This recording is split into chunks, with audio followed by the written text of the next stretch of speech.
robo es la primera de las infracciones previstas por el Código Penal Dominicano, el de comisión más frecuente de todos los delitos contra la propiedad. Los antecedentes históricos que podemos utilizar para explicar los preceptos legales vigentes en materia de robo son principalmente los principios del derecho romano, donde se concibió como un delito privado llamado hurto o furto, figura que involucró los delitos de abuso de confianza y fraude en tanto afectaran la propiedad. Furto o delito de hurto romano. Este es definido como el apoderamiento ilegítimo de una cosa mueble ajena. Esta se realiza sin fuerza, ni violencia o intimidación en las personas. Es la sustracción fraudulenta con ánimo de lucro. Tiene como características que es una sustracción fraudulenta efectuada contra derecho, o lo que es lo mismo, con el ánimo de hurtar, animus furandi, y con la intención de lucrarse u obtener algún tipo de provecho. Como podemos observar, el furtum es más que una simple sustracción, pues abarca el furtum rei, el furtum usus y el furtum possessionis.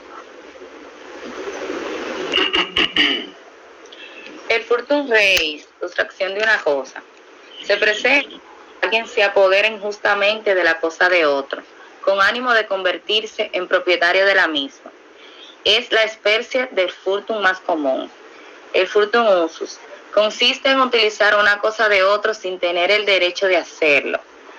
El furtum possessionis, apropiarse de la cosa que ha sido colocada en garantía antes de extinguirse la obligación. Del hurto nacen dos acciones. La conducta furtiva es una acción para obtener la restitución, y la action furting es una acción penal en búsqueda de una pena privada, que es la del cuadrúpulo o del duplo, según se trate o no del hurto manifiesto. La sociedad egipcia estaba estructurada como una monarquía absoluta, cuya cabeza era el faraón, quien era dueño de las tierras y tenía el poder total sobre sus títulos. Los robos fueron tan generalizados que, más allá del delito, mostraban que era un producto de una profunda crisis de valores. Entonces la sociedad del momento buscaba un enriquecimiento fácil. Utilizaban el robo como oficio a fin de paliar la profunda crisis económica. Y el precio exagerado de los productos básicos y la corrupción extendida eran un buen caldo de cultivo. El robo era tácitamente aceptado, una tolerancia que se vio reflejada, pues los objetos robados circulaban libremente sin que reparara sobre su procedencia. La sentencia para los más afortunados consistía en diversos castigos corporales, como cortar orejas o nariz, aunque la pena por robo era normalmente la muerte, dictada por el faraón. Bien, los hebreos tenían una diferencia entre robar y hurtar. Hurtar es tomar algo que no le pertenece sin que el dueño del objeto lo sepa, por sí ni violencia, mientras que robar es tomar algo de una persona por la fuerza o a través de la intimidación. El esquema jurídico hebreo de la antigüedad se divide en tres. Está la ley divina, la ley natural y de lo neto corto patriarcal, y consuetudinario. El mosaico de la ley escrita, que castigaba a los ladrones como la pena de muerte. Los hebreos castigaban el hurto de ganado seguido de la venta con pena pecuniaria. Consiste en el pago del quíntuplo de valores del animal robado si no se encontraban en manos de ladrones, y si se encontraban la vestían viva y el poder del ladrón. Tenía que devolverla a pagar el doble de su valor. El ladrón que no tuviera los recursos para devolver los montos eran vendidos como esclavos. Cuando hablamos del castigo o pena pecuniaria, se refiere a la denominación de la sanción, que consiste en el pago de una multa al Estado como castigo por haber cometido un delito. Es una de las más leves que se pueden imponer dentro del derecho penal y es utilizada también en el derecho administrativo como forma para sancionar los incumplimientos. El robo en la Grecia, Esparta, el derecho penal de Atenas. Pueden identificar dos periodos. El de las leyes de Draco.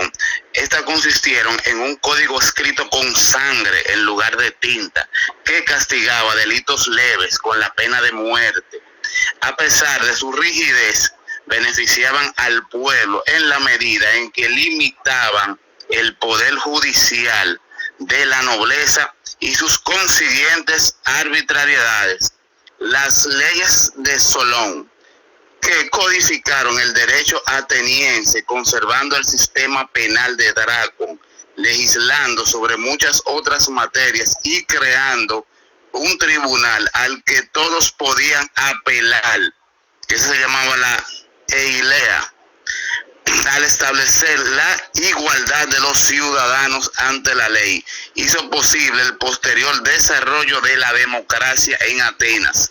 En cuanto a los delitos contra la propiedad, el robo, en cualquiera de sus formas, estaba prohibido independientemente del valor, y para la aplicación de la pena máxima tenía en cuenta la exposición pública manifiesta de la conducta delictiva y el prejuicio efectivamente causado a la víctima en circunstancias en que estos dos requisitos no se daban en su plenitud. La sanción que se imponía era la restitución de la cosa robada, con más un monto destinado al tesoro público, pena pecuniaria, o en caso de no poderse reintegrar la misma, correspondía pagar el duplo de su valor.